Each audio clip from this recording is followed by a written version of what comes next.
fouled hard by Jenna Chateau. Chateau not feeling the call, but alas, it was made. I will say, so I was talking, last night I did some OCAA women's and men's hoops down at Redeemer University against Niagara. I was really impressed with the level of officiating in the OCAA. They were really good. And there's Chloe Collin from the corner, in and out. You know, she had that magical performance a couple weeks ago just before Christmas where she hit, was it 7 of 8 threes? No, 8 threes she had. She just couldn't miss at one point. It was one of my favorite games up here in a while. Long 3 attempt by Barbieri, doesn't go. Firth, little sleep at the wheel on that one. Cassie Barbieri, and then denied McMaster. And what are they calling? They got to reset the shot clock is what the referee's saying. So Adriana Paletti, number 16, will inbound. So what we normally try to do is say the names over and over and over during the first quarter. So that way it kind of sticks in your brain and gets entrenched. Learning the tricks from the best. Bill Crothers, and then McMaster's denied. So there's just a big size advantage here, a little ambitious with that pass from McMaster. You know, a player makes a big play on defense, and then kind of the adrenaline starts to go, maybe a little ahead of herself on that pass. And that's one of those things that you learn, especially with, you know, this year I got the opportunity to just be with the junior boys, right? So I'm head coach of the junior boys. And that's the one thing we learned, like no home run plays. And you'll hear Coach Blunt talk about it, like we want singles, you know? Like a lot of times you want to go for the home run, right? That's a good analogy. Chloe Collin, McMaster with the follow, Cameron McMaster. So with her size advantage, I'm expecting Cameron to have a big night tonight. And then almost stolen by Firth, knocked out of bounds. Still going to be Bill Crothers' ball. So Bill Crothers, the visitors, in from Unionville, Ontario. Their campus there, one of the most beautiful high schools anywhere in Ontario you'll see. Have you been down to Crothers in a minute? I have not. No. And, you know, it's funny. I was talking with their head coach before the holidays, and I was telling him, like, you know, it's so funny, like in my years, because we've had like COVID and everything. When I was with the national team, we never actually went down there, which I found was like one of my things I was looking forward to. Being from Montreal, I wanted to go down there. You see videos of highlights in that gym, you know, so. Yeah, really nice. Even just the soccer fields, football fields outside, pretty sweet. So Bill Crothers looking to get up to Snide, turns it over. Here's Cora Gale. And one, Ayla Cora Gale. So Cora Gale, a lot of buzz surrounding her. She didn't play the opening few months of the season, didn't join this team till December, but a lot of buzz around her saying, hey, wait till she gets here, and she hasn't disappointed so far. What makes Cora Gale a super high level is going to be eventually going to be a high level player. It's just coachability, and I think that's what a lot of players don't pay attention to. When you want to be being coachable, there she goes, another there. Cora Gale, little Euro step. And you could kind of see the athletic ability. What makes players elite is for them to be able to be coachable, right? When a coach tells you something, how quickly are you able to adapt and apply? And she's one of the best at doing that. I got a chance to be around her at camps. So Cameron McMaster, she's already got at least 6, I believe, so far. She's just on a tear. And then Cora Gale, that sweet little Euro step around the defender, and they drop. So Cora Gale looking good so far. You know, I didn't get to see her last game up here. It was the first time I got to see her. And she was ice cold in the first half and then came out on fire in the second half. And you're like, oh, okay, that's kind of the player. And like we said, she's one of she's young, eh? She's on the junior team as well. 2026, yeah. So there's an Orangeville junior team for girls as well? For girls, yes. Oh, okay. See, I'm learning stuff. There's so many teams now that it's all the juniors and the youth teams, which is great. It's just tough to keep up. Yeah. Well, you got to be excited for this more opportunity. It also shows like the program is growing, right? So it's grown since I've gotten here, and we're looking to keep it going. So if you are out there in YouTube Streamland watching, let us know on Twitter. I can't see any of the comments on the YouTube at Mr. McKee, MRMCKEE. Or hit up Coach O if you follow him on his socials, and just let him know either if my mic's too loud, his is too loud, too low, whatever. Because that's the thing, hit and miss. Some games the mic volumes here are perfect, and the next time it's just pure static and buzz. And so we're trying to find this happy medium here. So 13-1, all Orangeville prep right out the gate. McMaster, again, the size, Cameron's going over 6 foot. And 6'2", they've got her listed at. And just no one, I think, what do we got? About 5'7" is the tallest player on Bill Crothers. So McMaster, if she wants, she can have a night. It's there for her. Here comes Crothers breaking out the press. Wide open for 3. No good. That was Adriana Paletti, misses. And the follow numbers that. Looks like that's number 6, Nia Wright, excuse me. And then McMaster, easy lay-in all day. Cameron McMaster. And like we mentioned before, just Orangeville having the advantage in size, and they're getting a lot of their buckets at the paint. Pappas. A reckless pass, and then Corrigal steals that away. Here comes Orangeville. Chloe Collin. Outside to Corrigal. It's going to be for 3. If it drops, it's short. It doesn't. McMaster again, the rebound. All day, Cameron McMaster. No answer for her. So I think if you're Bill Crothers, at this point, you got to start the hack-a-shack maybe on Cameron. Start fouling her. Let her earn those baskets. Yeah. It's one of those situations as well. Like we mentioned, team is young. Obviously, I got the chance to be on both sides, having, a team that's favored, a team that's young. You get to coach, you get to be in different situations. And this is a situation where you have to start building like those small habits, right? Because a lot of these girls are going to be back on the team next year, right? So you got to celebrate those small victories. And I know it's hard, but it's something that you have to do. Well, nice response. That's Leah Barbieri for Bill Crothers. Left-handed lane, it drops. So substitutions, we got number 5, Janessa Flewelling into the game for the first time, as well as number 11, Shaylin Santo. There's Shaylin with the ball in her hand right now.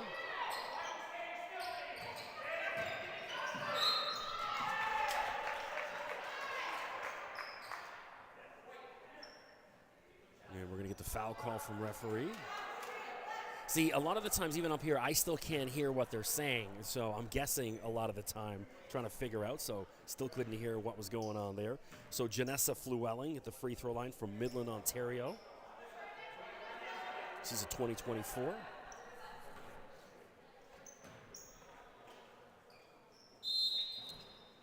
So then here, violation because the Bill Crothers players didn't step in and get to their position before the ball was given to the free throw shooter. So she gets another crack, another freebie. Here we go. Yeah. And Flewelling makes the most of it, hits her free throw.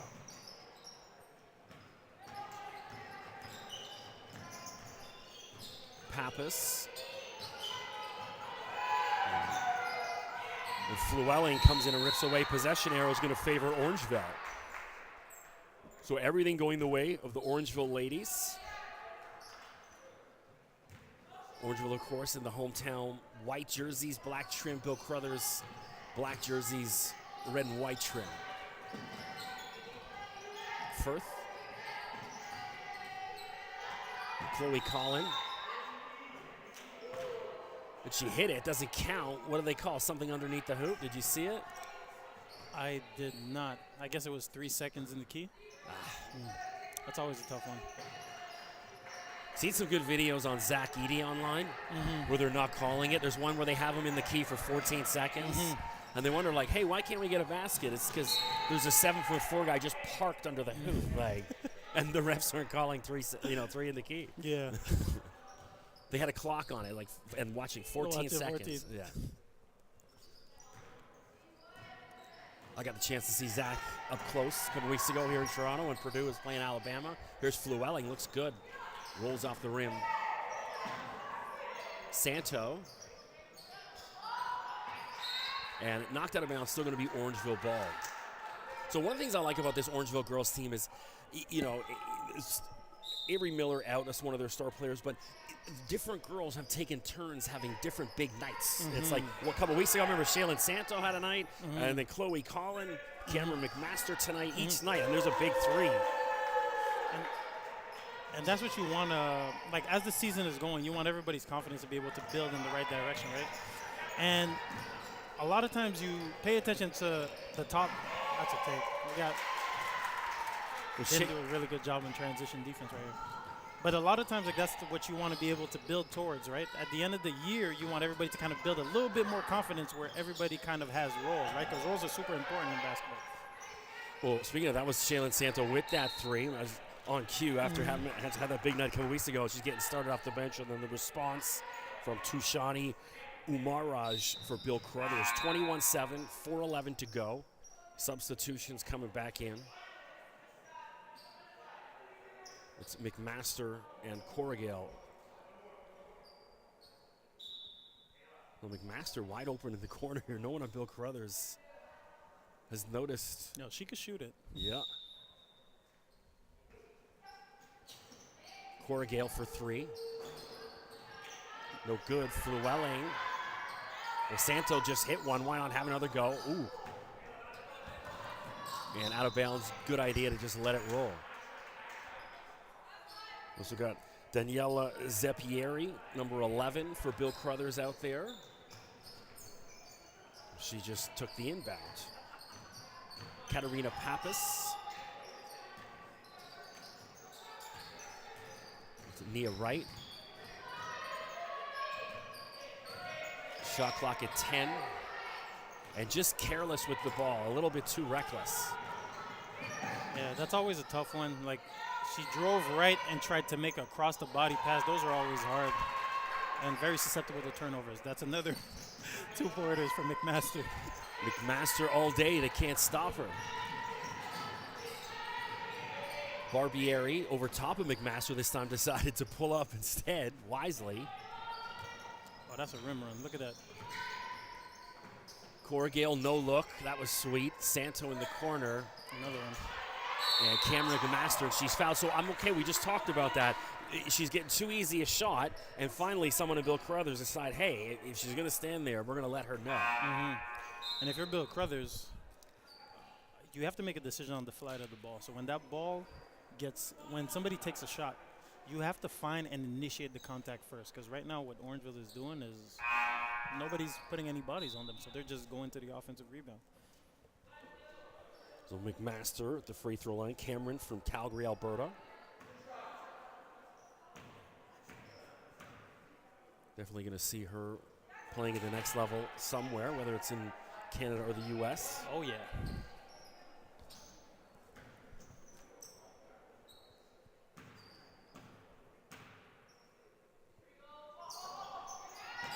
Can't hit free throws, though.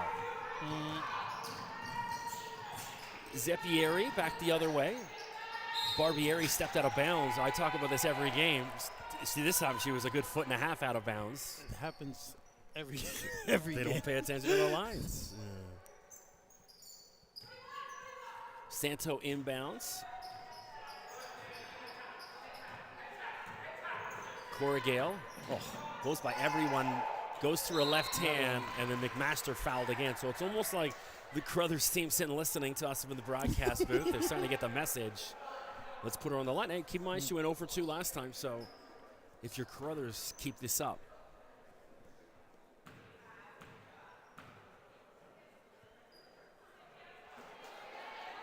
I remember one of my favorite games, because Bill Crothers, not too far from me, one of the closer schools. I'm out in the East End in Pickering, and about a 20-minute drive. And I went to go watch the Orangeville team, the 2019, 2020 team, with Moncrief, the one that was in anyone's game. And it was like a Teen Wolf, when they win by like about 90 points. Yeah. It was like Orangeville where you just destroyed Bill Crothers. It was something, the scoreboard was something like 101-12 at one point, something like that. Hey, you'll take that if you're Crothers. That's number 8, Cassie Barbieri, 25-9.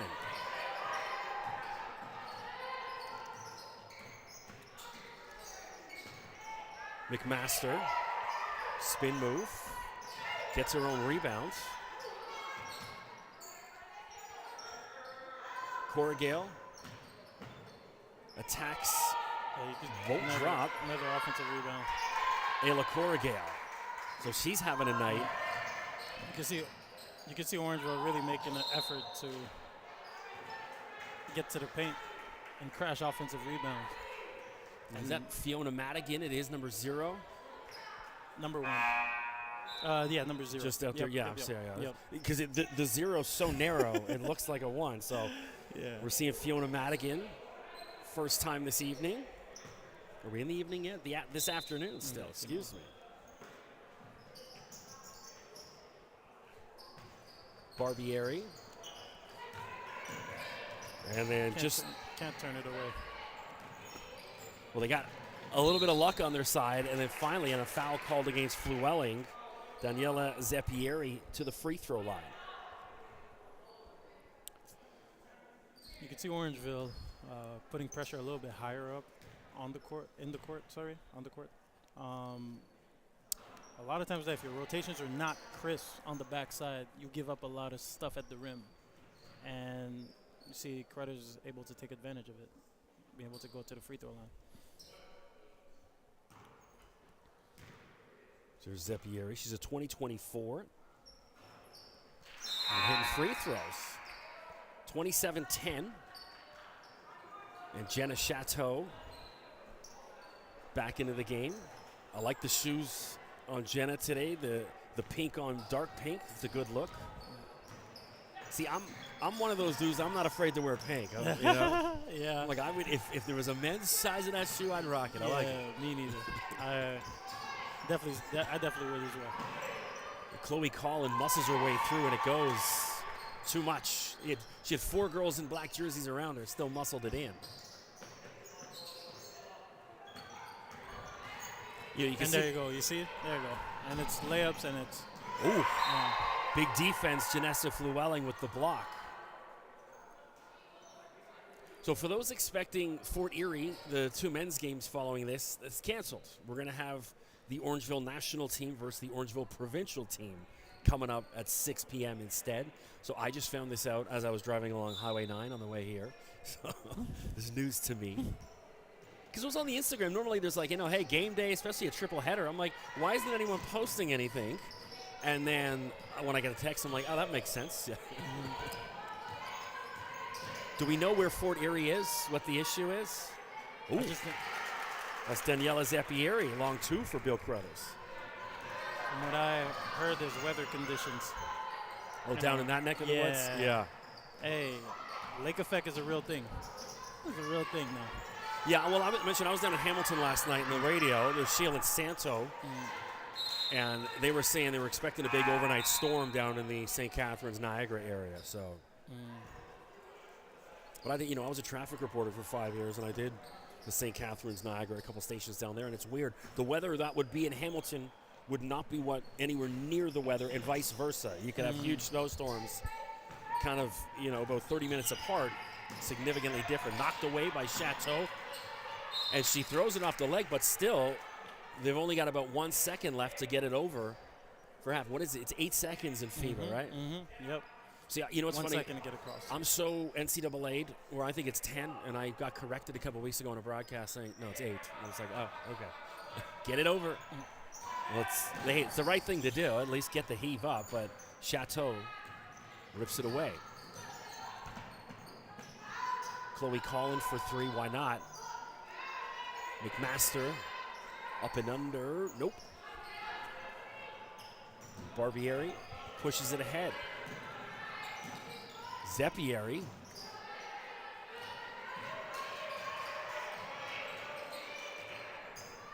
And Orangeville works out of that press with ease. Collin and Chloe's fouled. Good job of drawing that contact. Chloe to the line.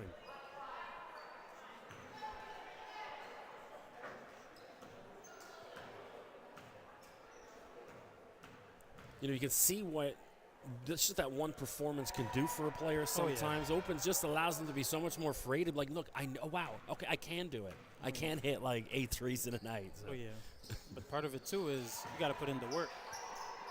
Collin is one of those players that, is in the gym, going to put in extra work and all that kind of stuff, right? So that's where the confidence comes from. And I think as young players, a lot of the time, you think you turn it on and off like it's a game of 2K, Yeah. Get in the gym, keep shooting. So if you're Crothers right here, you don't want to turn the ball over. Oh, they just did. Yeah. Well, Katie Firth dribbles out of that. I would hold it for 1 shot. Chateau.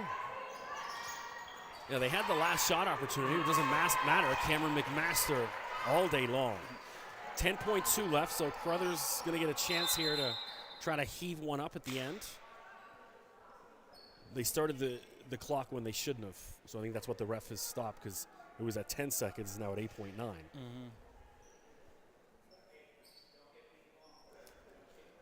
This one's always a tricky one. End of quarter. Oh, started again. End of quarter is always a tricky one, because now this almost turns into a transition opportunity for Bill Crothers, right? Well, they've taken the clock down to 5.7. So Crothers not catching too much of a break. 3, 2, 1. She lost a handle on it. As a coach, that's always one of those situations where you got to play it right. And, you know, I'm in a lot of coaching discussions, and people start wondering, okay, do we run the clock down? How do we keep it for the last shot, right? It's always a tricky one, so. Well, at the end of one, Orangeville Prep comfortable, 33-12 over Bill Crothers. Chris McKee with Coach O, Olivier John Charles joining me in the booth. Appreciate it.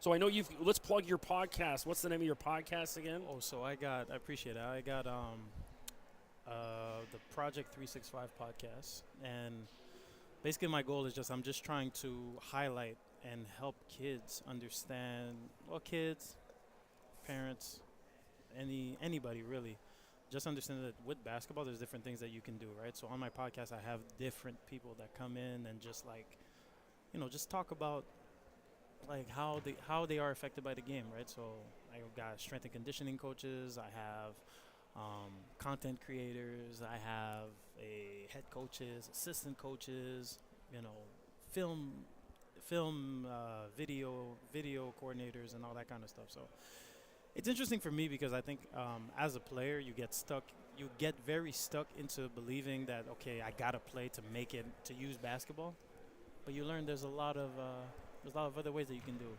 And hey, might have to get you on at some point. Hey, I didn't hear you list any broadcasters in that, so hey, anytime. I'm always down to chat hoops. For sure. But I like the terminology you use, where use basketball, and I'm totally okay with that, because you can get used by it, or you can use it.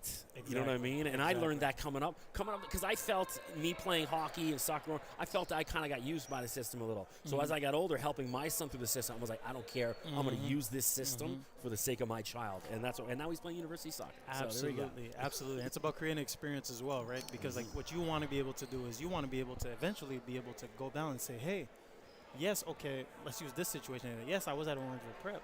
It allowed me to be able to maybe get free education. You know what I mean? And it's sometimes just reshifting the focus.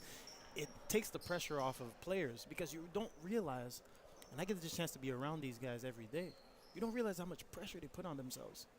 I was just talking with a player, and he was telling me how, oh my God, I gotta get respect. I gotta show people. I'm like, at this point right now, nobody's really thinking about you or caring about you except your family. And you could feel the energy just come down, and he was like less stressed. So it's part of my job, just educating, Well, back to it. Orangeville up 33-12 as Barbieri misses on her first goal for Crothers. Corey Gale. Now we're seeing Demaya Woodward for the first time tonight, wearing number 4 for Orangeville. Katie Firth. She's got McMaster wide open, and again, they do a good job of fouling her. This time, it's Madison Downer, number 23. So I'm very preventative in my coaching approach. The reason why McMaster is getting all those shots at the rim is guards are dribbling the ball into the paint and penetrating. It's collapsing the defense, and the first rotation is made to the guard, and they're able to just dump it down. And then they're late on every single rotations. So if you're Crothers, what you want to do is you want to you got to figure out how you're going to guard the dribble penetration. Double team the guard instead of McMaster. Yeah. Or even just being able to contain and keep it at the perimeter. 35-12, McMaster ups the lead. Barbieri gets it over. And then just the miscommunication from Crothers. You know, we talked about the simple. They got to start hitting singles. I've seen a lot of ladies trying with these little Jason Kidd, Andrew Nemhart kind of passes. It's like, hey, it's a little bit more simple. Well, here's one, a wide open lay-in. And a bit of a response. That's Umaraj for Bill Crothers. Okay, this is interesting right here. This is the first time that I see somebody picking up one of the Orangeville guards higher up on the floor. That gives them less time, and you can see the shot clock going down a little bit. And now Orangeville, for the first time in this game, is playing with under 10 seconds on the shot clock. Let's see what they do. And then hammered. Katie Firth will go to the free throw line. That's one thing. I have to share this. This is one thing that I really became fond of. Sometimes just picking up the ball a little bit higher up the floor. When you don't have the size advantage, and you're looking at Crothers doesn't have it, what that does is that in the half court, it gives Orangeville less time to operate. So instead of letting them attack you, you don't have a chance against a McMaster with 6 dribbles to back you down. But now if we give her maybe 2, now we're giving ourselves a chance. Katie Firth hits 1 of 2, ups the lead to 36-14. Katie, of course, part of the Biosteel Futures last year. And got away with a bit of a hop there, Downer. Referee kept the whistle in her pocket. Katie Firth back the other way. Firth coast to coast. And then it looks like Woodward was fouled. It's going to go the other way. Oh, they're going to go the other way. Saying a push on Woodward. 8:13 to go, second quarter. All Orangeville prep here in women's OSBA action.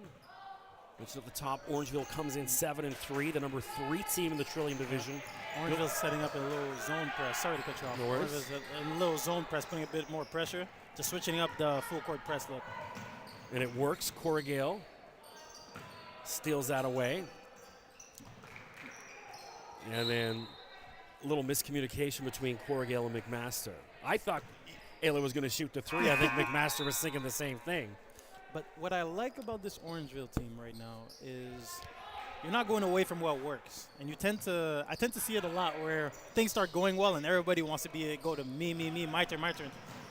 There's still a conscientious effort to feed the ball inside to McMaster, which I find is very, as a team, shows that they really know and going to keep going to their advantage and whatnot, you know? Well, it was a nice little fake from Cora Gale, but everything but the finish didn't drop. And now possession arrow is going to favor Orangeville as well as Chateau was in a battle. Substitutions. We're going to see Shaylin Santo, Chloe Collin back in for Cora Gale and Firth. 7:35 to go.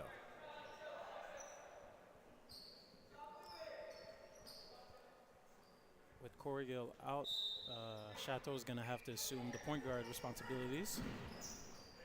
Santo, short jump shot.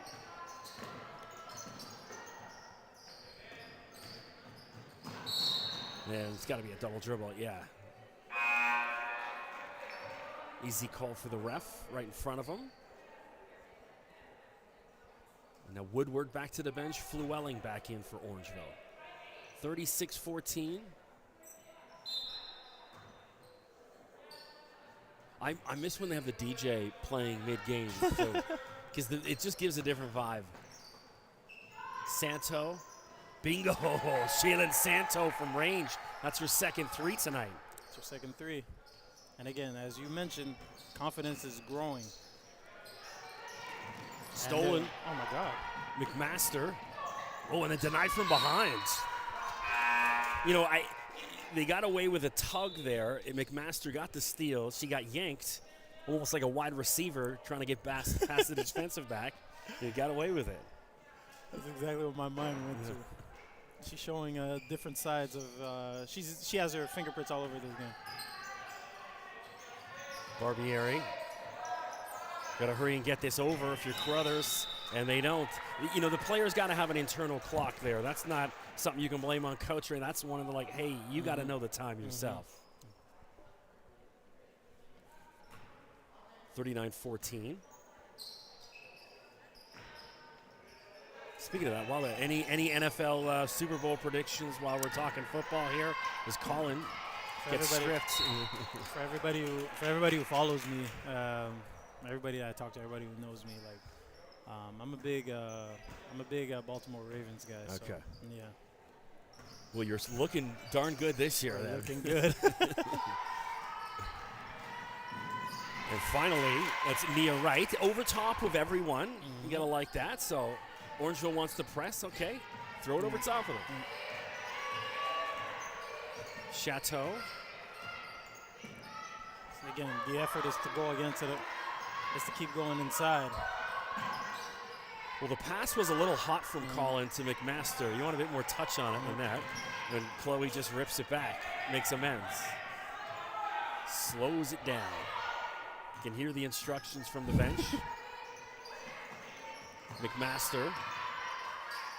Flewelling along to. There you go, Janessa. And it goes, Janessa Flewelling. 41-16.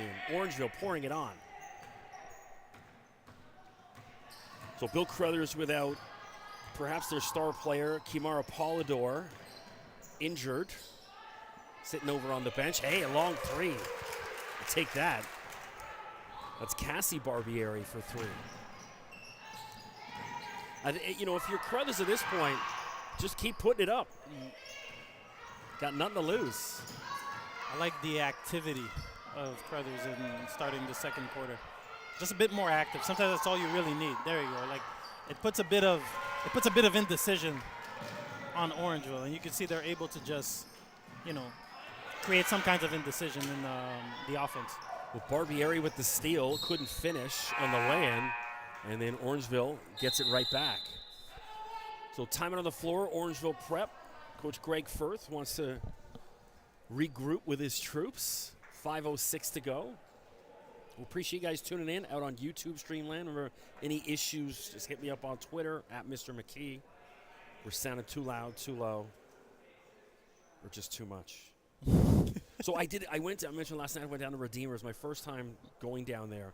And the first game, I got a message halfway going, you're about 1:10 ahead. The audio was 1:10 ahead of the actual video, which was like a little frustrating. Because I'm like, I can't delay a call by a minute. So I said, look, they're paying me. I'm just going to keep blowing through it. And hopefully by the second game we can get it fixed. Yeah. So I went down to at halftime. I said, hey, this is the problem. And they went, oh.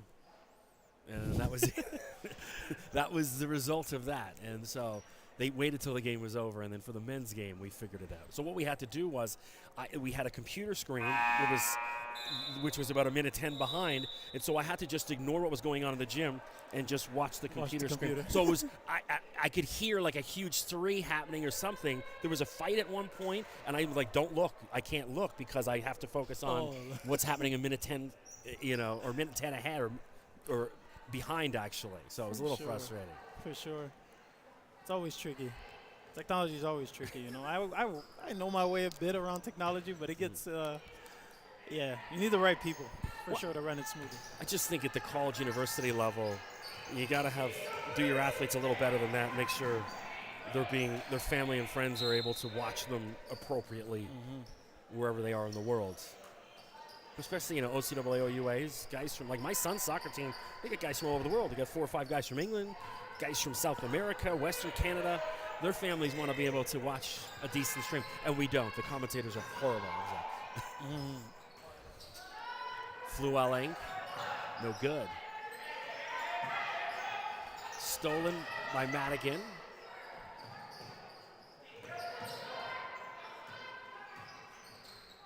Corrigal showing her handle. She's nifty. Oh, yeah. Shot clock winding down. Madigan. Hey, she didn't call glass, but it still counts for 3. It's Fiona Madigan. And then Corrigal rips that back. 44-19. Katie Firth.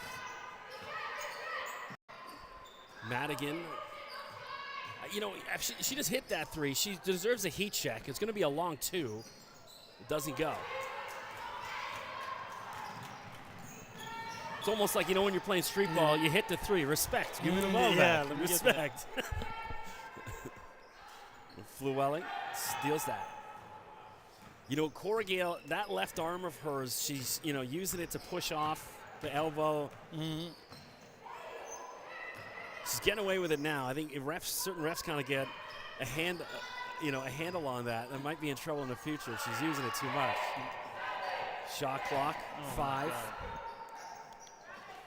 No good. Rebound Barbieri. Oh, nice feed to Woodward. And it drops. Sorry, that's Madison Downing. 44-21.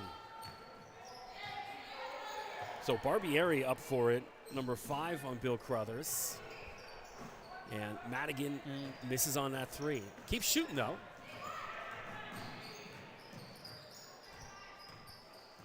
Nia Wright. And she slid. Unlucky. And so that's sometimes, I was talking about this last night during the broadcast too. A lot of outside shoes when it gets, especially when the salt at this time of year, players are slipping and sliding out there. That's no fault of right there on the travel. She just kind of tried to halt and just slid. That Tuesday slide. 44-21, 2:40 to go. So Super Bowl halftime show Usher. Your thoughts on that? Listen, I'm a big Usher fan. I don't know. I'm a big Usher fan. Santos going to get called with a foul.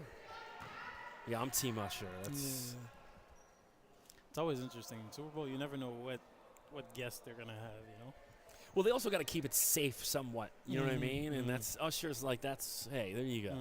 So the referees are talking about it because she was basically ahead of the play. They're probably going to call it unsportsmanlike. I could see them calling it unsportsmanlike and giving 2 shots on the ball. I could see it. There we go. Unsportsmanlike. Because she was ahead of the ball.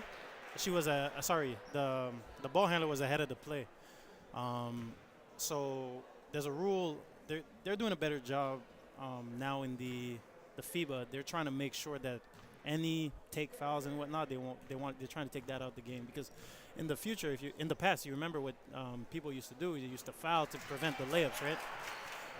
The clear path. Clear path. Yeah. There we go. Yeah.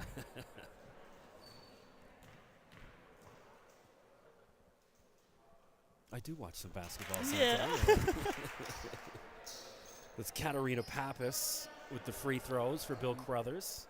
44-23, and they'll get to inbound. So Thursday night tonight, I'll be watching a ton of hoops because it's all conference games. Well, definitely because we don't have the 8 o'clock game now, so I'll have the chance to get home and watch some hoops. Right. Ooh, and then denied by Woodward. Just rips the ball out of her hands. Orangeville prep back the other way, but Corrigal says, let's regroup. Let's hold this up. Yeah, they're making, again, the advantage is inside. They're not going away from their advantage, right? So Corrigal, you see, she's just on a kind of a different level. She's seeing the game maybe a step ahead of some of the other girls out there. Really impressive. Chloe Collin back in, as well as McMaster. Orangeville back with the full court pressure. You just don't want to get beat long. So Greg wants to add a couple more here before half with 2 minutes left. Don't allow Crothers to try to chip away and get back in. Kicked around. It's going to be against McMaster.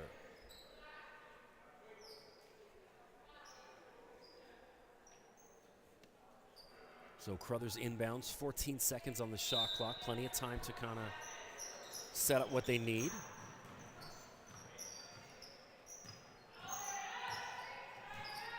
Shot clock at 6, 5, and then throw it away. Chateau.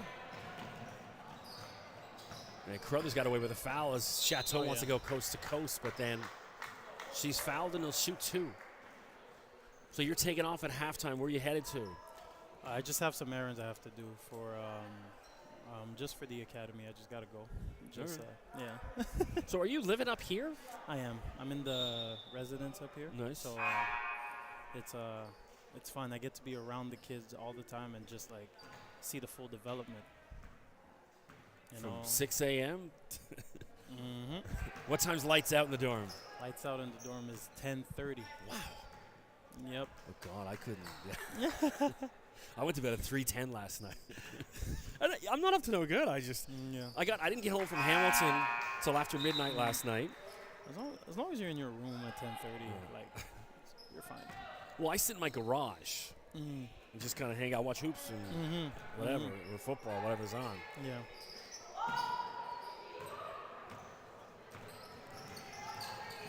Umar Raj. And then Wright just lost a handle on it. Nothing going the way of Bill Crothers so far. 45-23, 121 to go. It's about 5 possessions. So if you're Bill Crothers, you're trying to win 3 out of the 2. You're trying to get 3 out of 5, sorry. Chateau. No one's going to her. Someone go help her. Colin finally does. And Chloe kicks out to McMaster. There you go. And that's going to be a transition there. Oh, what a pass. And then Wrights can't get it to go. Colin.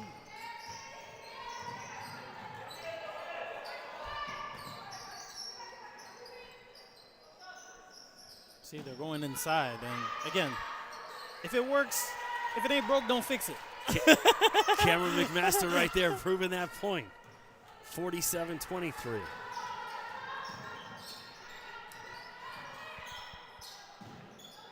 I'll find out at half. She's got to be at about 15, 16 points right now. Yeah, easily. I always have to remind people that I don't have no screens with stats or anything like that. It's not CBS or ESPN. 20 seconds left. Crothers trying to get something positive going into half. Shot clock though at 5-4. And another travel.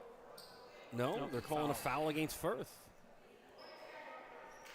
So with just 3 seconds left on the shot clock, Bill Crothers will have to kind of hurry here. So they're going to take the shot clock off. So here you want to, you have the last shot. You have the last shot, so you want to keep it. Are they? They're going to try to, they should remove the shot clock. There we go. Oh, there we go. Okay, good call. See, that's what the coach is here for, right? So they'll have 11 seconds, a lot of time. Right? 7, 6, put it up. Umaraj can't get the roll, ripped away from Chateau. It's not bad. And McMaster trying to add to that total at half, but can't. So at the end of 2 quarters, heading into half, Orangeville all day, 47-23. Chris McKee with Olivier Jean-Charles, who's now got to go run errands all over Northern Ontario. Thank you so much. It's always a pleasure. And going into the half, if you're the Colts right now, what are you saying in the half? Like, what's the message? To me, it's just like, hey, let's just throw caution to the wind. Let's start shooting. You know, there's a lot of it kind of working for that perfect shot. To me, it's just like, let's just put it up. Let's try to make something happen. And let's get a little bit more physical. Let's get a little nasty maybe. This is how you know what I mean? Like, obviously you don't want to be playing dirty, but let's kind of let them know they're not just going to run over us here in the second half. Absolutely, because like we mentioned, it's a young team. You want to be able to build those habits. And if you're Orangeville, you're going into it. You're happy that you're up, but I'm sure there's going to be a couple of things that the coaches are going to talk about that they have to clean up. Eventually, what they're probably going to want to do is try to get their the players who don't log in as many minutes. They're going to try to put them in the game. So you want to be able to do that without having like that scare. You don't want to give that team confidence going into the end of the game, right? So I think it's going to be about let's just keep doing what we're doing. Again, it's working inside. We talked about Cameron McMaster having a big game right now. You want to keep going to it, and then eventually it's just about, everybody else. We're hoping that we could put in our benches. No doubt. Well, hey, I appreciate you joining us. Always appreciate the insight. That's awesome. And anytime, just you see me up here with myself, just come grab the other headset. You're always welcome. I appreciate it. Respect, man. We'll see you soon.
A little check 1, 2. Check, check. There we go. Well, welcome back to women's OSBA action here at the Athlete Institute in Mono, Ontario. I'm Chris McKee going solo for the second half. It was all Orangeville prep in the opening half with Cameron McMaster with 20 points going into the break. And then Cassie Barbieri with 5 leads Bill Crothers. So Coach O is bounced for the rest of the afternoon. He's left the building, so it'll just be me for the rest of the day. Always appreciate you tuning in. Don't forget, drop me a follow on my Instagram, undrafted_FA. Always posting videos of the players. Try to do some interviews after each game. Try to get Cameron today if I have time to get out there and do it, because I haven't had the chance to interview her. 20 points at the half would be a good place to start. So on the floor for Crothers, that's 5, Leah Barbieri. Number 33, Katarina Pappas. 23 is Madison Downer. Number 6 is Nia Wright. And who else am I missing out there? Number 8 is Cassie Barbieri. For Orangeville, 21, Chloe Collin. 1, Ayla Corrigale. 10, Katie Firth. 22, Cameron McMaster. And 2, Jenna Chateau. And Firth going to get called with a foul. Thought she had the steal.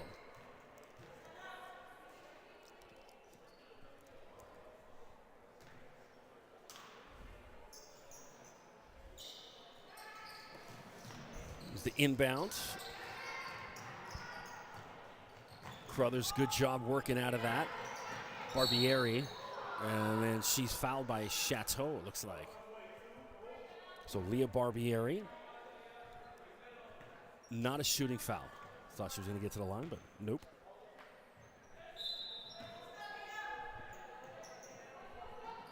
Katarina Pappas inbounds to Barbieri. Little floater, won't go.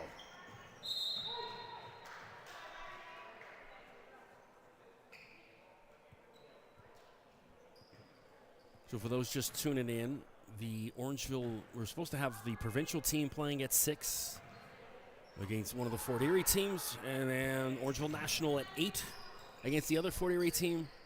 Both those games canceled. Orangeville's national team will play the provincial team instead. That game is supposed to happen next week. I don't know if it's going to be an official OSBA game today or they're just going to play it for the sake of all the refs are booked and I'm up here as well.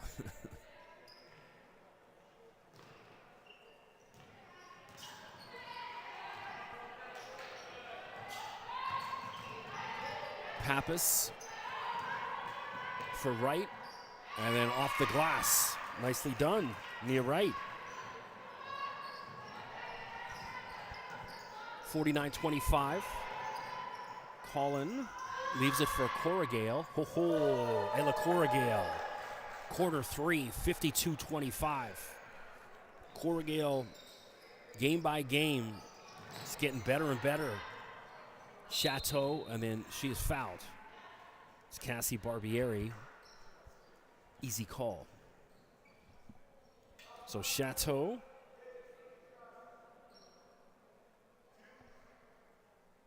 To the free throw line.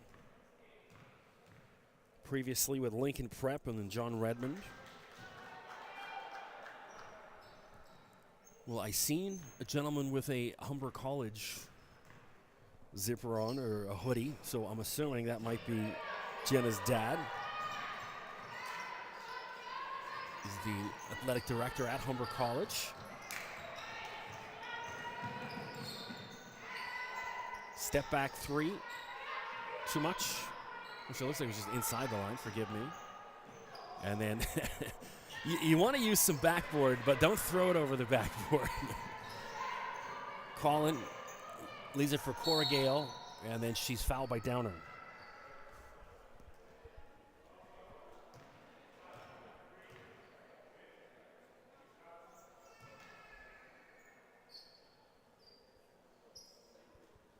I mentioned this when I think, up here last time, but I had to shut down my undraftedfreeagent.com website. I posted about it on my Instagram. The Instagram's still going. But my web hosting costs, last year they were $109. And then they emailed me saying, yeah, we're going to renew you. And I was like, yeah, cool. And then they sent me the invoice, and it was $840. And I was like, yeah, I'm not paying that. What's going on? They're like, that's just our new costs. I'm like, send it back, shut down the site. So figure out what I'm going to do following that. I wasn't posting as many articles. I just didn't have the time. I post a ton of content on my Instagram. Just didn't have the time to write, and there's a travel called against Chateau. So the call's going the way of Crothers. This is all right. Allow them an opportunity to get back in.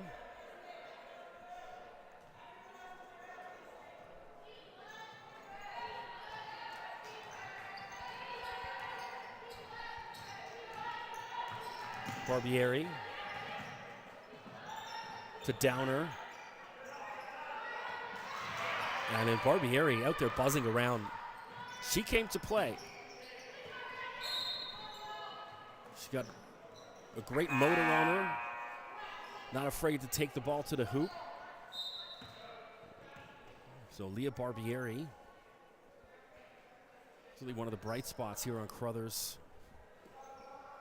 this afternoon as we head towards the evening. 4:59 local time up here in the Orangeville area. It was about -5 on the dashboard of my car when I pulled in. A very light snowfall coming down up in this neck of the woods. Santo. Shaylin Santo. So her third three tonight. She's having it. Keep shooting, Shaylin. Barbieri coast to coast. And they're on cue, Leah Barbieri. Sometimes they talk about the announcers, Jinx, and that's the announcer setup there for Leah.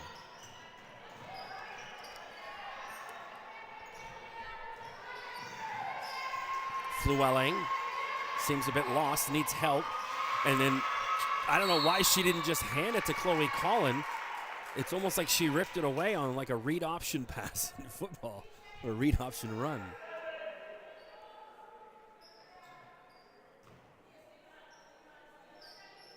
Collin inbounds, 7 seconds on the shot clock. McMaster turn around, doesn't roll, and then a hard foul. Chloe Collin a little bit too anxious on that one and just ran over one of the Crothers players.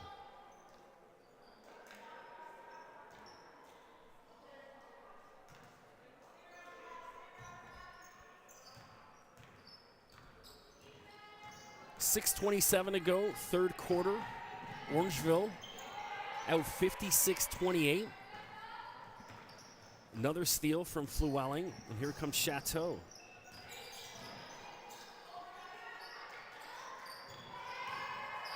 Chloe Collin switches to the left hand, and it drops. Chloe Collin.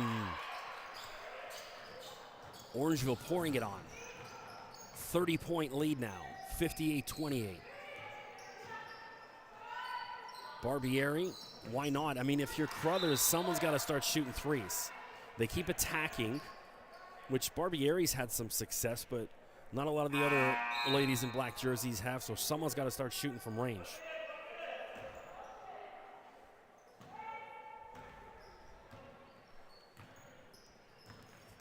Chateau.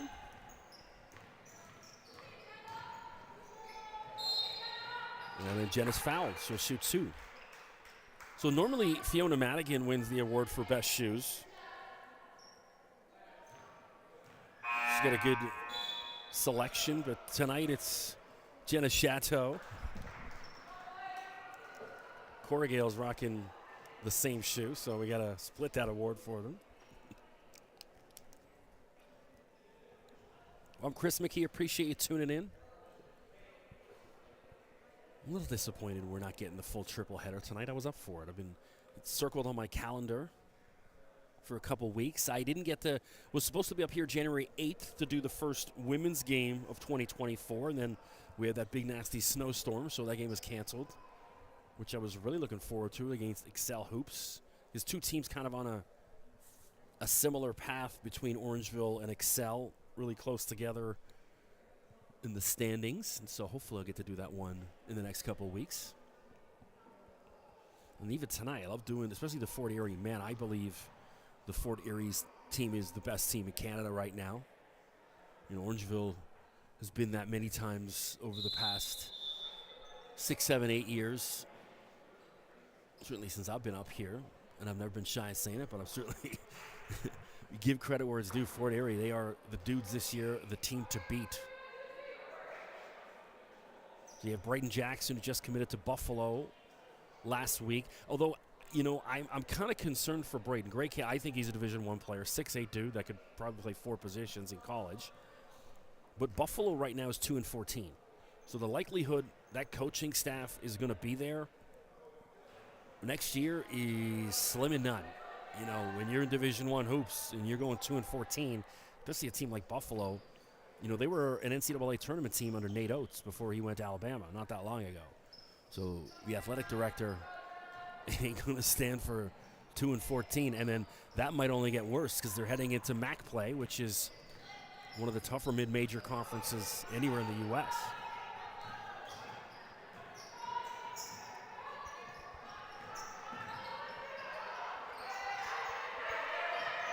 Well, they've got her trapped.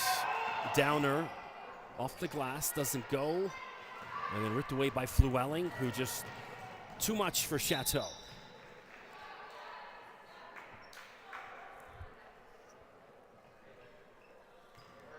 (60-27). As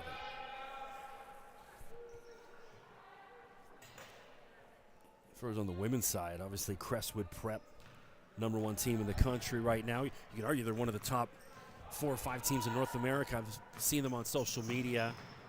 I follow Agat McKeer's father, Kevin, on Twitter. I will message once in a while, and I see him posting a bunch of highlights of the Crestwood ladies this weekend down at a big tournament in the U.S., just running over some of the better American teams.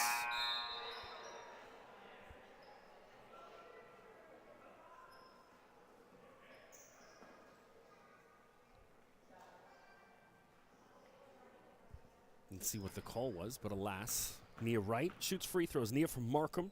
She's 2024.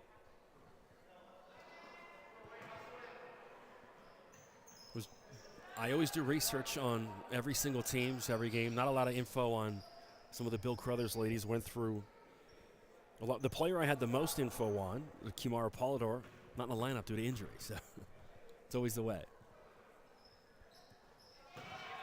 Wright. It's the lead to 60-28. Your Crothers got to keep shooting.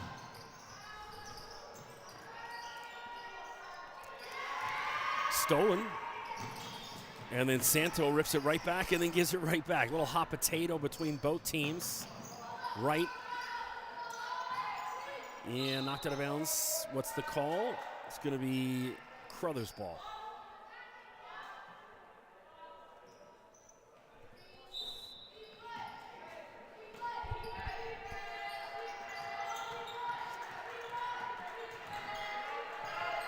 You know, you talk about the effects of all the lockdown and all that issues with sports being closed. You know, Bill Crothers is one of the programs that really hit with that.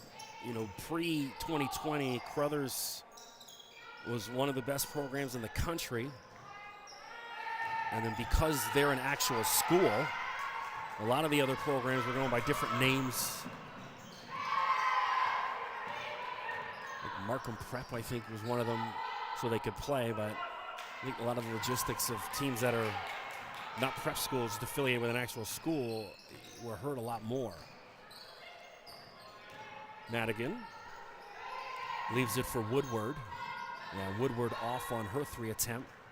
Leah Barbieri back the other way. Leah goes coast to coast, and it doesn't drop for her.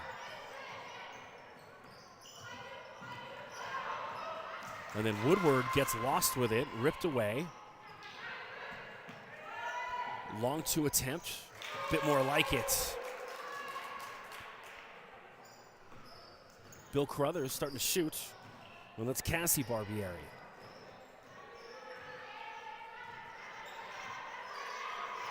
So 60-30.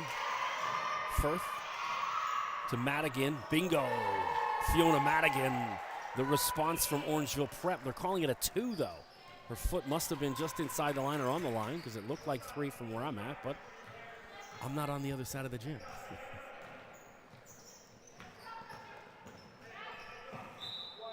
And then Cassie Barbieri just whiffed on that attempt.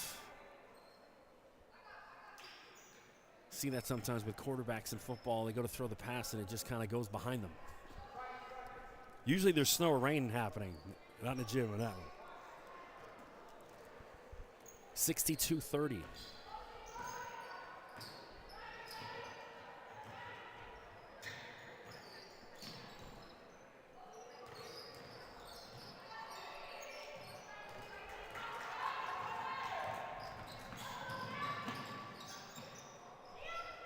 And Pappas missed, and then Wright does as well. So Crothers is getting a chance. They're just not hitting the shots. Corrigal to Woodward, who had the 3, and then opts to just pass it back to Crothers. Maya's got to take her shots. Barbieri's taking it. That's Leah Barbieri, coast to coast.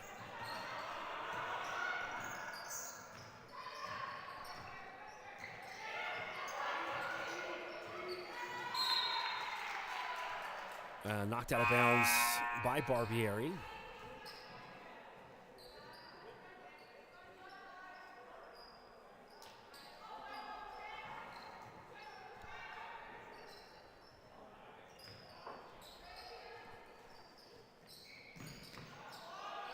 Someone's got to come, and they finally do. Corrigal comes and gets it.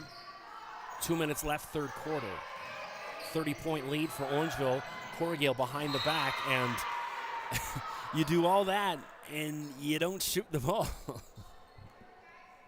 I think she was too busy admiring her own little behind-the-back move, and then forgot to shoot. 62-32.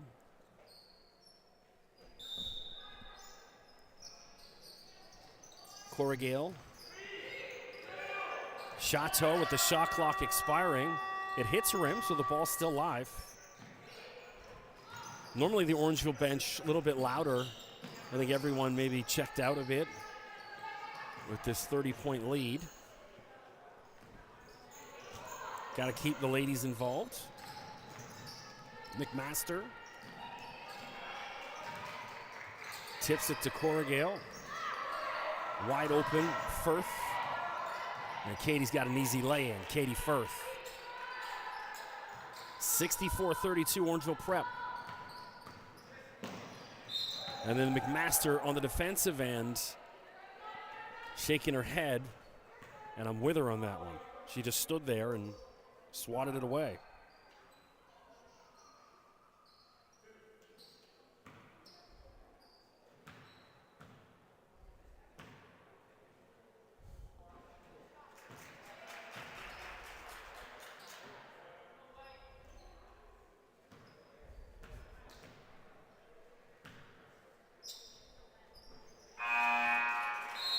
And that's Tushani Umaraj hitting some free throws. Tushani at 2027. So a lot of youth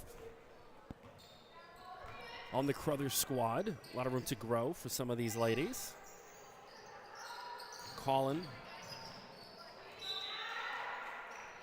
And they're calling a touch. So it'll still be Orangeville ball.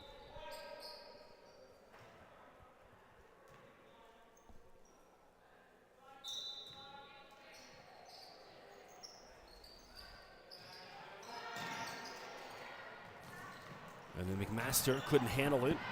Pappas. And then Collins like, I want that ball back. And the possession arrow will favor Bill Crothers, though, so they'll keep it.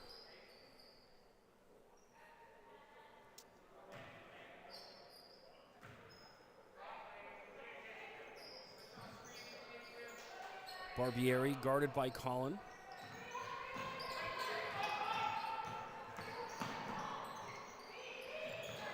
Maraj. Back to Leah Barbieri. Pappas. Which, no one on the Crothers bench let her know, because when Barbieri put that 3 up, it didn't touch rim. So Pappas was kind of lost. No one let her know. Also, where she is with the ball, I don't think she could even see the shot clock. She was kind of on that baseline, so we'll blame her. Need some help with the bench. Chateau.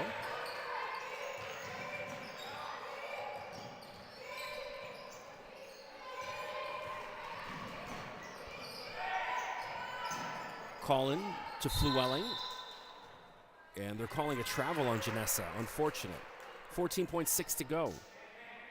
64-34.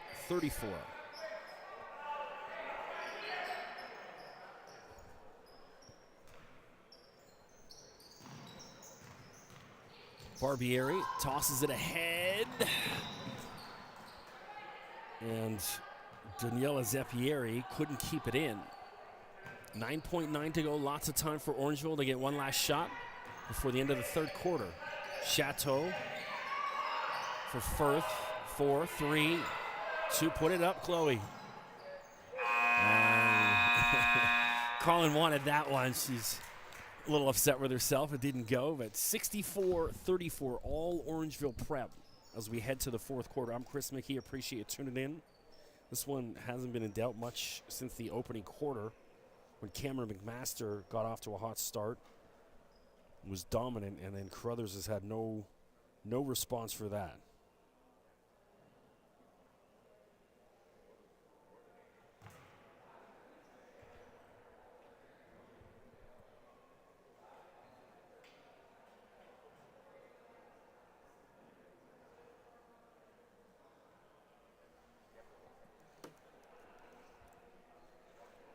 I was just checking in social media, seeing if the world is collapsing any further. Not yet, but we're not far from it.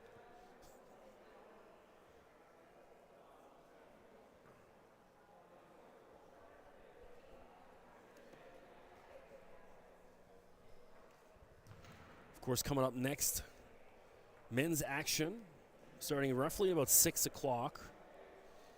We've got Orangeville Provincial versus Orangeville National. A bunch of new additions. A couple guys switched around. They just emailed me the roster as I was driving down Highway 9, so I haven't even really had a chance to look at who. The only one I noticed was David Bottomley, my guy, has been moved up to the national squad, which I'm happy for him. I think he certainly earned that opportunity. I never understood why they didn't do the move earlier, because the kid was just, he's one of the best scorers in the country. You get a point guard like that can score. I don't care if he's a 26 or a 2029. You get him a jersey and you put him in the lineup. Katie Firth to inbound.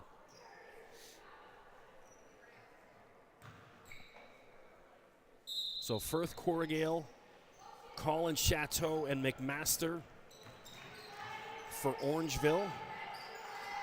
Leah Barbieri. It's Adriana Paletti out there, it looks like, for the first time.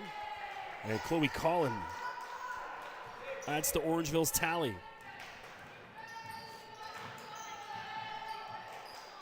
Sophia Sagu. So it looks like Crothers going into the bench. Nia Wright as well out there, number 6.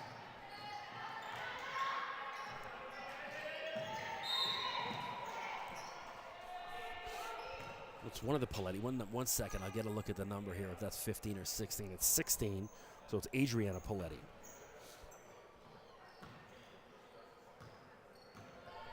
And, of course, Katarina Pappas as well, still out there, 33. And McMaster tripped up, so Corrigal passed it to her as McMaster was going to ground. Leah Barbieri. Everything but the finish. And then Barbieri hammer. I was going to say, hey, where's the ref? So Leah goes down hard. And she's holding her left shin. She looks to be all right, though. So Leah from Woodbridge also plays for Kia Nurse Elite.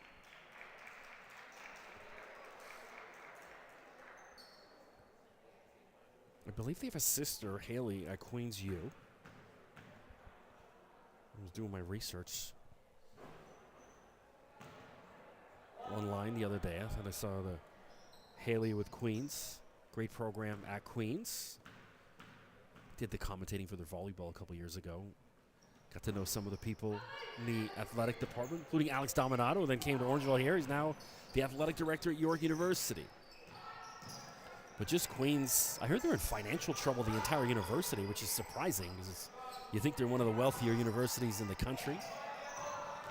McMaster, turnaround off the glass, Cameron McMaster. She's revving up her form from the first half where she had 20 points. And stolen by Chateau, picks the pocket. And then just drops her head. Like, how did I miss that? And then Jenna, that foul is more her frustration at herself for missing that lay-in. Sometimes it's the wide open stuff that gets so much more challenging than the difficult shots.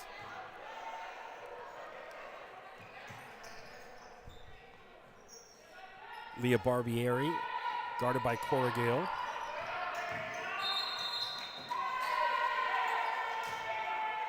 And it looks like they're calling Nia Wright. I don't know if it was a push-off or just 3 in the key. But Nia was like, you're kidding me, so. Turnover, Orangeville ball. Cora Gale, one of the better ball handlers you'll see anywhere in the OSBA.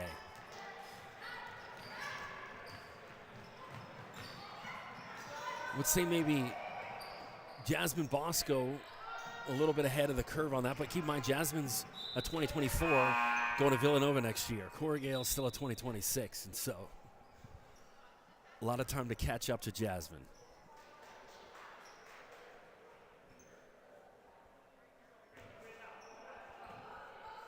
Even when you look at Crestwood, you know, I've done a number of their games this year, they don't have that point guard that can handle the ball like this. That, you know, they haven't really since Cheyenne Day Wilson.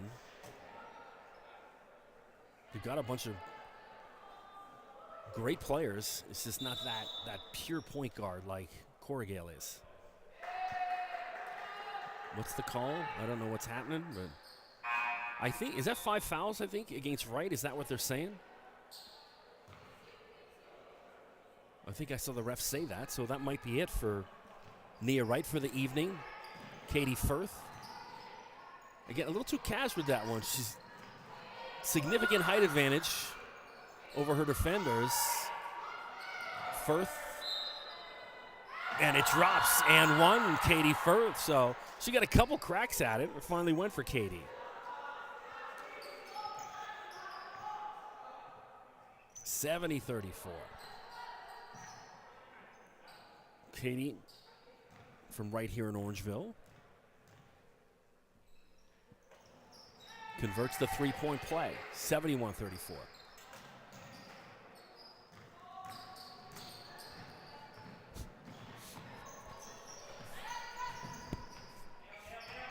It's Paletti.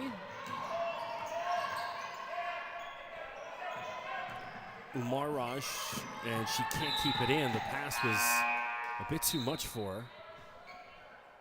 With Sophia Sagu. No substitutions.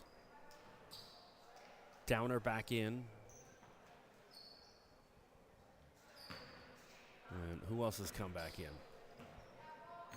Looks like Cassie Barbieri. Firth. Katie just had her head down too much. You got to keep it up. Head on a swivel. Leah Barbieri, coast to coast. She's quick. She's got speed. She can really get up and down that floor.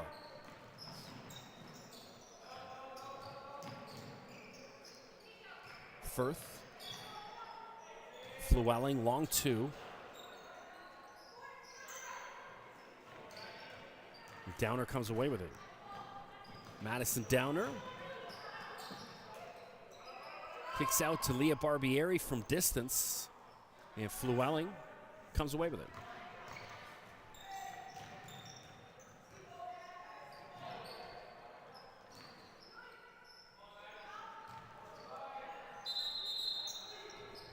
call in.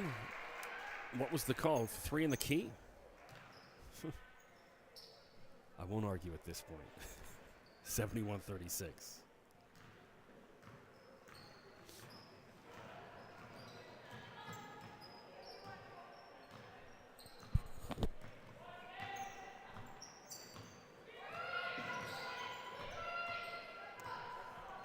Barbieri, again, showing that speed. She's got a really, like a real burst, a quick first step.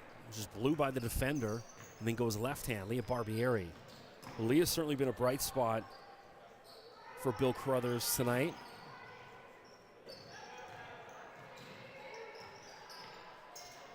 And Firth gets the roll, Katie Firth.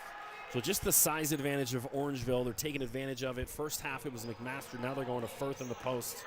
They got Katie listed 5'11", 6 foot or so. Good size on Orangeville prep.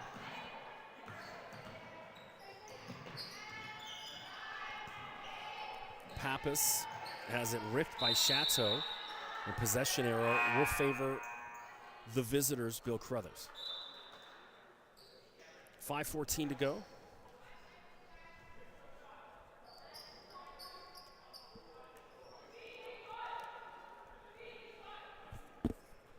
Well, there's a sign on the wall I'm looking at over there that says, "Hoops is never done." Air ball, and that's going to be a shot clock violation, whether that ball was in or not.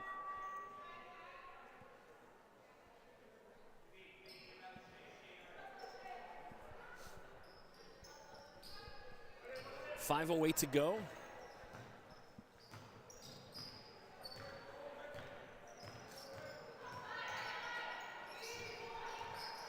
Woodward. And there's an errant pass from Woodward. You know, this is a good chance for Demaya to kind of figure out her game right now. You got a huge lead, take some shots, take a few chances. The Janessa Flewelling spin move just undressed her defender. And it goes 75-38.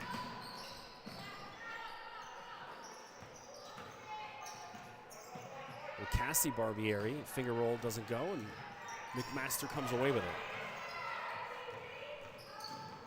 So Orangeville going to improve to 8-3 on the season. Everyone trying to track down Jay Addison in the Trillium division, who are undefeated. Flewelling, easy lay-in. Keep in mind, Jay Addison, and this is the Trillium division, which is supposedly the second division. They have 4 Division I players. And so that just shows the depth of women's basketball in this province. I mean, it's so good. A lot like most leagues out there, there's Barbieri with the shot clock winding down. Flewelling comes away with it, and here comes Madigan. But, you look at, the English soccer leagues where they do relegation and promotion. Fiona Madigan can't score. The kind of bottom 5 or 6 teams are, on par with the top 4 or 5 teams in the division below everywhere you go, top to bottom. I think similar kind of situation on the women's side of the OSBA.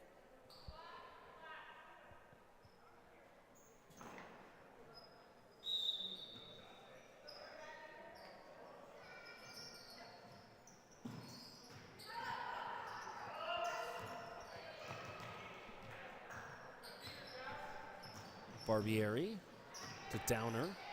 Shot clock at 5, 4. And Downer's got to recognize, and they didn't get it off again. That's one that's on the players. They've got to have a little bit more situational awareness. Everyone on the bench was shouting that the shot clock was going down, and they're still not getting the shot off. 3:15 to go.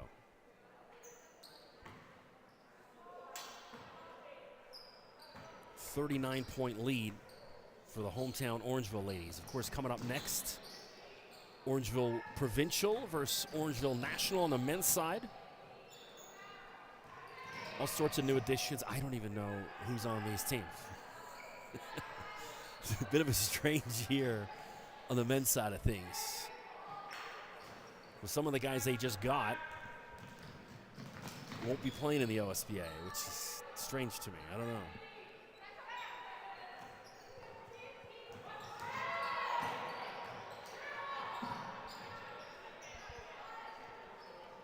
Too much. Let it go. And they're saying Katie Firth touched it. Well, she didn't protest, and so usually the players will give you the what. Katie didn't, so appears the guilty party on that, and it didn't hit her hand. Oh, so only 5 seconds left on the shot clock. No, the ref just changed it back to 14.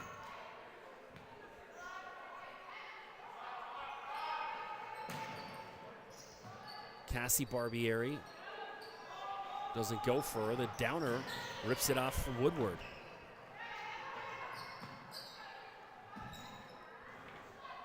Well, step back. I don't know if they're calling out of 2 or 3. It's only a long 2. So lovely shot from Katarina Pappas.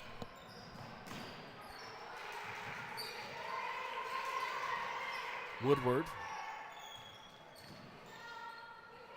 Santos, she's been feeling it from behind the arc tonight. And that one doesn't go, just a little strong for her. I gotta get my camera out.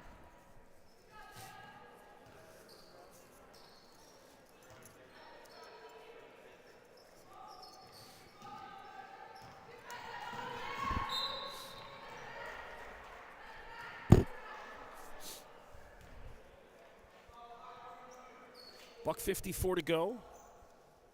All Orangeville prep in this one. You gotta say Cameron McMaster, like player of the game. And they took the foot off the gas with her after 20 at the half.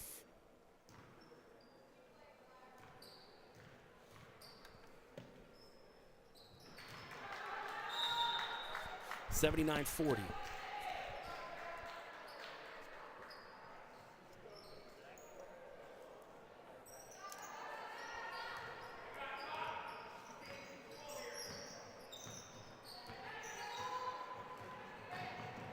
Been listening to the American Scandal podcast on my drives yesterday down to Hamilton, and probably will in the night.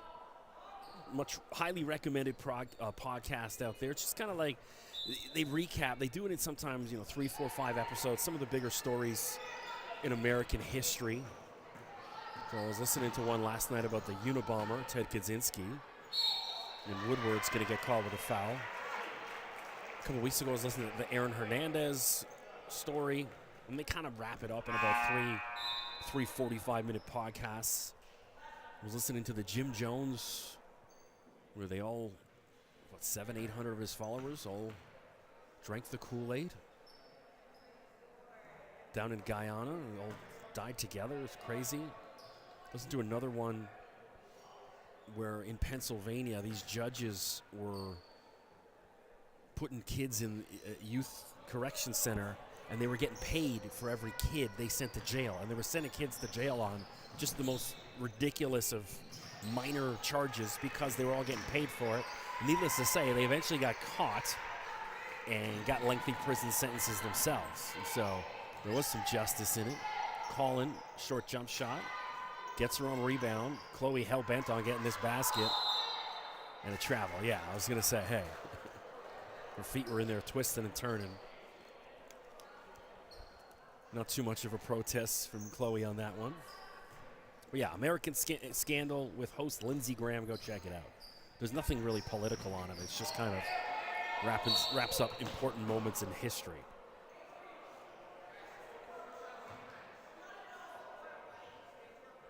I was listening to one as well over the summer on the payola in the rock and roll business where, record labels were paying disc jockeys, radio guys to play songs, which is illegal, believe it or not, even though it still goes on every day. Still going on. Even though there's been 2 major scandals back to the 60s and then again in the 90s. So we're due for another one every 30 years or so. So Santo, I'll take it, Shaylin. She hesitated. And, just take it. 34-33.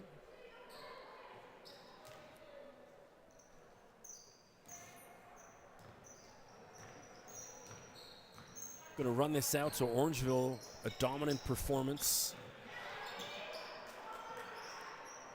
Crothers, obviously with their top players out injured. They're going to be up against it. It was Cassie Barbieri. And they're going to wind it down. Chloe Collin will shut this thing down. 79-42. I'm Chris McKee. Appreciate you tuning in. Stick around. We're going to have the Orangeville National versus Provincial team coming up in about 20 minutes or half an hour or so. Thanks.